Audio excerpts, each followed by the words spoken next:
A recent real estate listing for farmland being sold for development is going for $68,000 an acre. Can you blame the farmers?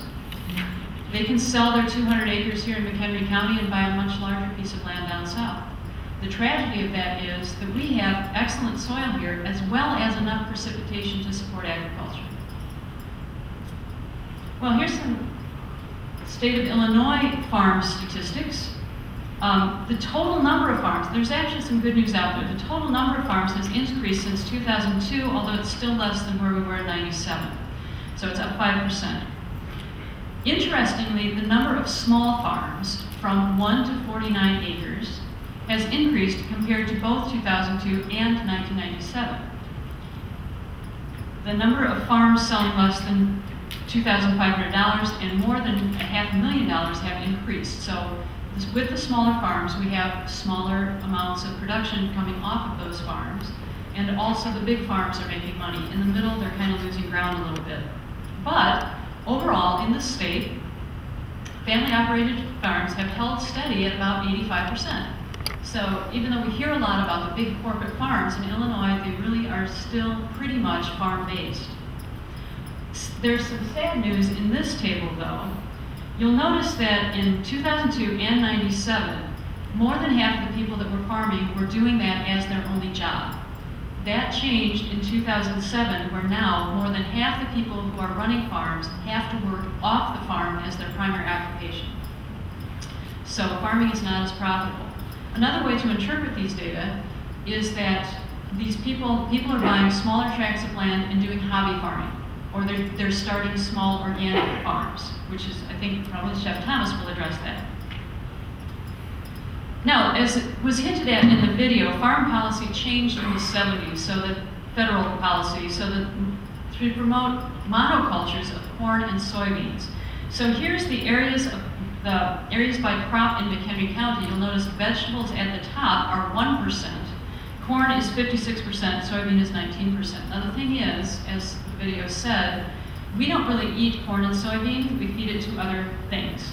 A little bit goes to high fructose corn syrup and soybean oil, but for the most part, this is food we don't eat. So I'm going to make a generous assumption that the other is going to dairy and beef and so forth, and food that we do eat. So let's look at this graph again.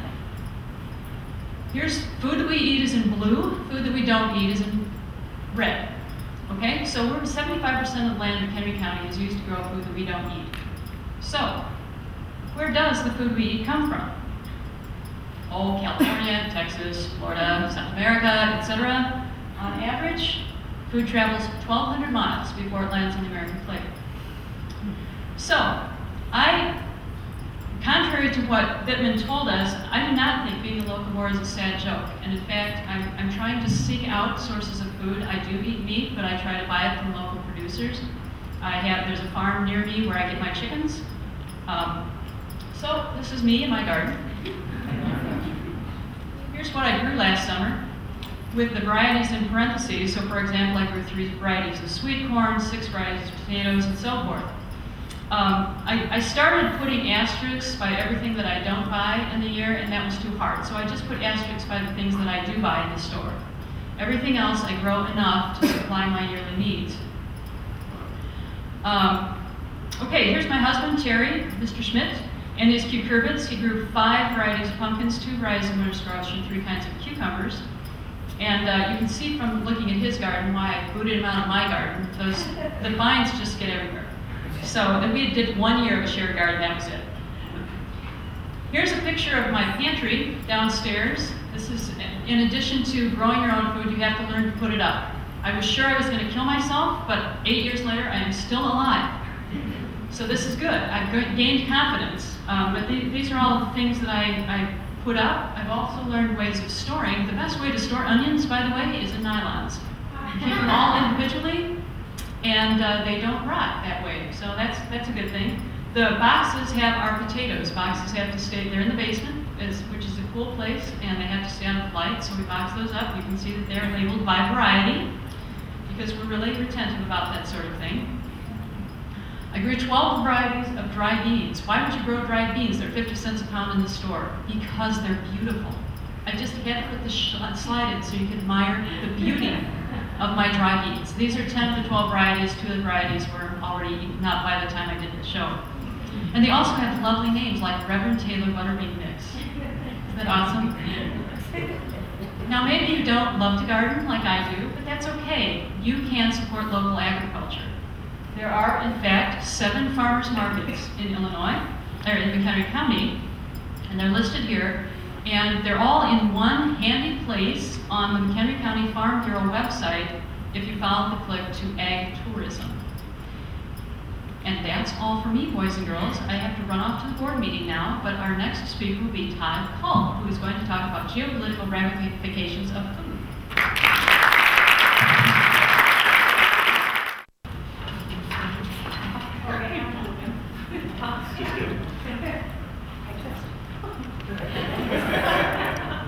Where is that, Bonnie? Not yet. Not yet. Okay. Down in front. No. Woo!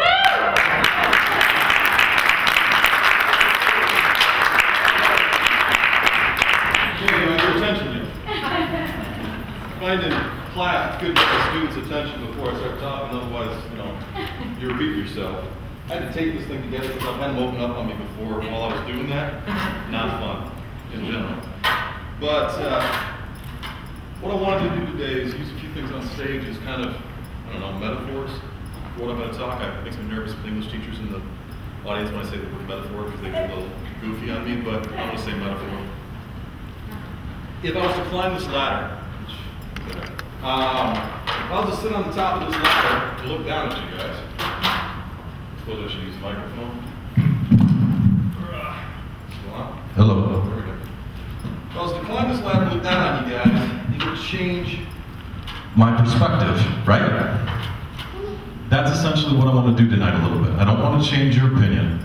To be honest, I could care less what your opinion is. I want to change your perspective. Not permanently, just for tonight, to give you a chance to look at things globally a little different. Okay?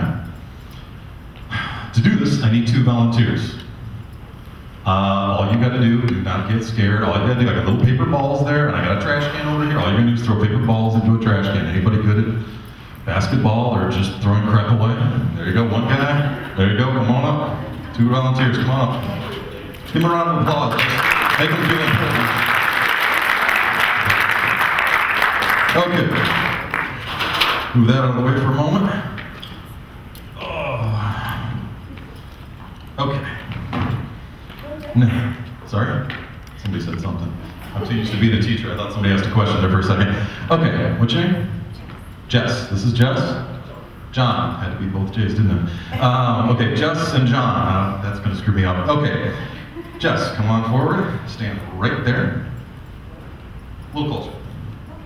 About right there. There we go. Okay. Now, 3 balls, 3 shots. See what your average is. Ready? Yep, go.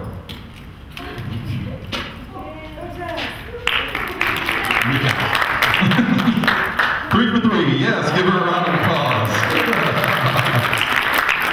Okay, what I'm going to do today is purposely try to provoke you a little bit, okay?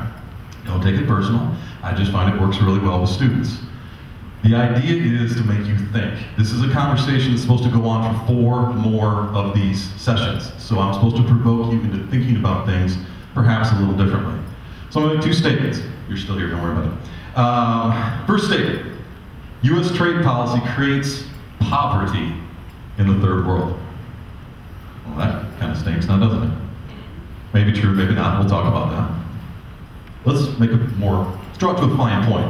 Your tax dollars pay to create poverty in the 3rd world. Well, that really sucks. Okay? So let's think about that for a moment. I'm using this as a metaphor. Jess, correct? Got up here, 3 for 3, really good shots, okay? She's representing wealthy, industrialized nations such as Japan, the entire EU, Canada, the United States, countries like that. She's representing the food industry and how it works in the world. 3 for 3, she has a lot of advantages here. She was pretty close, she did really well, right? Okay, John, was it John?